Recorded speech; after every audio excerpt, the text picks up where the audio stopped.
In this video, I'm going to share with you how to send in larger files using your Gmail account.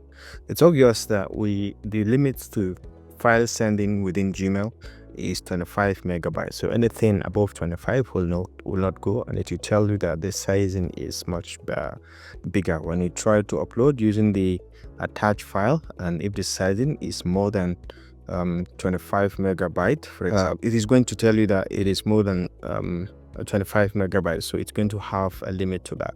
So an alternative way to send an email with containing a file that is bigger than 25 megabyte is to use this feature, this inside file, using Drive. So you can just click on it and you can come over. You can add from recent files that you have available, or you can check your Drive or share it with me, or you can upload directly from your system. So you can just go ahead, upload directly from your system. I mean, I have this file and it's about 71 megabytes. I can just go ahead and upload it, and then from there I can just send it to whoever I want to send.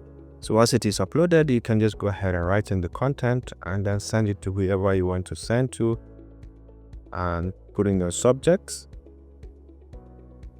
and then you can go ahead and send, and this is going to go to that person you send. If you find this helpful, please leave a like.